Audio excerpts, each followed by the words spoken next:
When people ask, Alex Jones, where did you come from? Why did you start talking about false flag terror, state-sponsored, provocateur terror? There's different types. Really, it's history books. And I wasn't some bookworm growing up, but I found early on that, wait a minute, history books are much more interesting than science fiction or Louis L'Amour books, westerns. And so I had read in mainline history about the British and the French always staging terror attacks on each other, or massacres and blaming it on each other. And I was aware the CIA had overthrown Mohammad Mossadegh in Iran in '53 by staging terror attacks and blaming it on him. It's kind of a reverse false flag. And that they had done it hundreds of times. Then I discovered Operation Northwoods, where the Pentagon planned to stage terror attacks, bomb D.C., bomb Miami, to shoot American citizens on the streets and basically blame it on the Soviets, blame it on Cuba. It included hijacking jets by remote control, crashing them. And that is what angered Kennedy to, quote, tear the CIA in 1,000 pieces, fire L.L. Lemonster, the chairman, Joint Chiefs of Staff. And I discovered that there have been thousands of false flags carried out by other governments just in the last 100 years, and 200 plus of those that are declassified. These are not debatable. Plans that were on the books, plans that were carried out, but over 200 that were executed, not just planned. Gulf of Tonkin, claiming our ships were attacked, bringing us into the Vietnam War.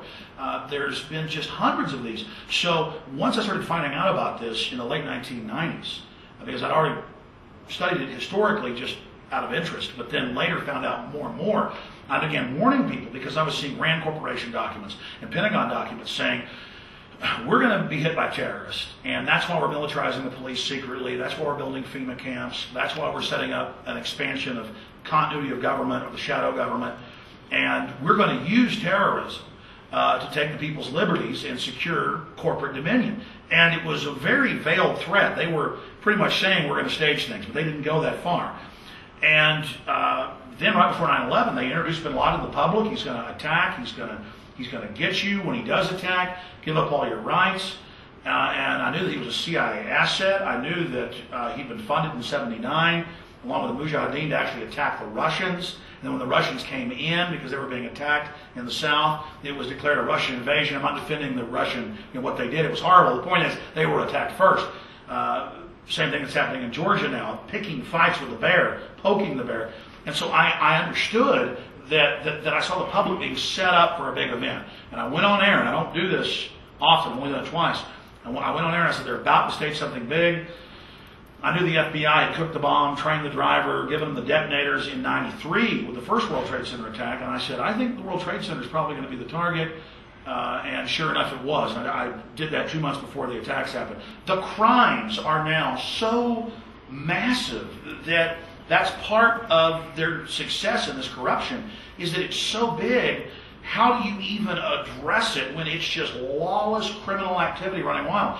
And that's why the Democrats are particularly cowed. I've talked to congressmen and women behind the scenes, a few have been on record, saying, look, they'll just declare martial law if we stand up or do something. And they're blackmailing us, and they're wiretapping us, and they just caught them in Cindy Sheehan's room here in Denver, during the DNC. She walked in, and people were, a man in a suit was there breaking into her phone, putting something in it. Once you go into corruption, once you just give into it, and once the elite throughout history decide they can get away with anything, they can't even control themselves. They always destroy themselves and many of the people in the government and the countries they live in. But I guess that's what the Bible says, the meek will inherit the earth, because all the power-hungry people will end up destroying themselves throughout history, because it's always more. Presidential Decision Directive 51 is classified, but the cover sheet at whitehouse.gov says that basically for any emergency, financial or any other, the president is a dictator, Congress has no authority.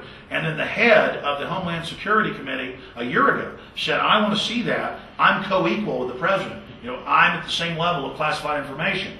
It's not the president's above the judicial and the legislative. The executive is co-equal. And the White House said, you've read the cover sheet. It says you're not involved in COG. Well, think of the power of letting the shadow government that's already existed since '47 and grown and been funded trillions of dollars to now have total secrecy, total control.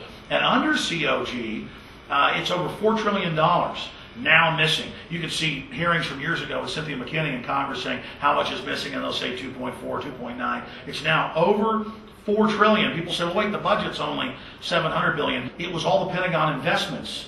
It was the pension funds. It was all the investments, because governments, county, city, state, federal, different agencies invest, quote, to make profit. Well, all those investments are just gone. And they're brought before Congress and they say, we're not going to tell you where the $4 trillion is. And it may make the AP once, but never is it on the nightly news. And that's why they drove Cynthia McKinney out of Congress twice, was because she kept bringing that up. Where are the trillions? And Donald Rumsfeld and others would just say, we're not going to tell you. Facts. That's one of their weak points. Is you got millions of people in this system. And a lot of them aren't bad, so they leak things. But also, people say, well, if it was this bad or this evil, it would leak out. It does leak out. They have their white papers. They have their marching orders. They have their blueprints. And we have them. And now the people are going, wait a minute.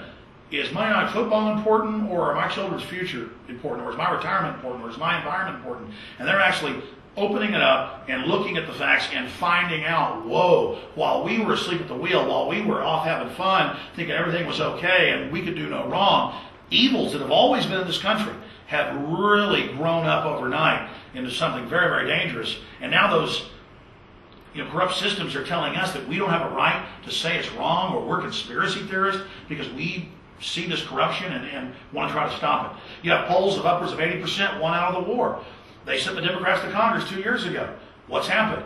The war has actually expanded. There's more troops. They're talking about more troops to Afghanistan. They're talking about going into Pakistan. Now the United States and NATO have funded a sneak attack into Georgia, stirring up a fight with the Russians. And the Pentagon's doing everything it can to restart the Cold War. And I'm just a red, white, and blue. I'm certainly no fan of the evil Putin, but give me a break. Well, our government snuck attacked them, and you see John McCain come out and talk about a new war. You see Barack Obama come out and talk about how evil Russia is.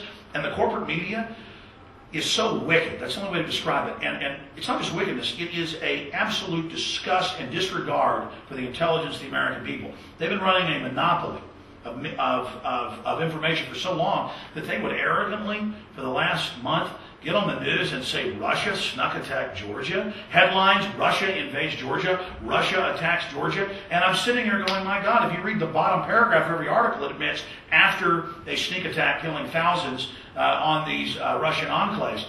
And that's just another example of why we have to stop this empire now. They're delusional. They have megalomania like Caligula, or what we saw with Hitler, or Stalin, or any of these people who they just get out of control.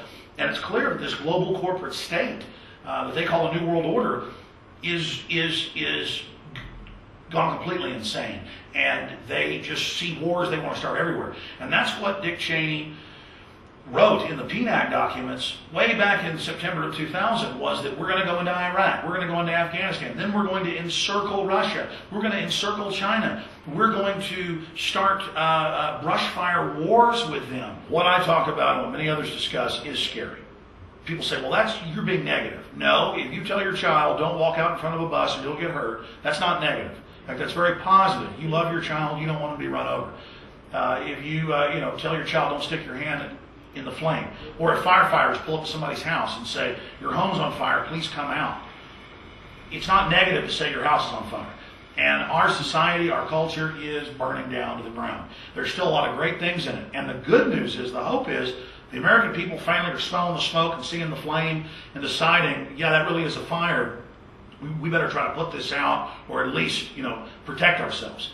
And so I'm just ringing the alarm bell. People say, well, what are solutions? Hey, there's so much corruption, I can't even be aware of it all. I'm documenting stuff. It's just out in the open now. And so the good news is the alternative media is exploding exponentially. The mainstream media is dying, falling apart, because they've been lying so much and lost all their credibility. So the good news is there is a revolution of awakening, a renaissance of awakening happening right now. The bad news is the establishment sees that and is moving to suppress and block it and send the message, we got guys in Darth Vader outfits that will beat you up, don't come out and protest. But I've talked to a lot of the police here in Denver for the DNC, and they are really waking up and understanding now.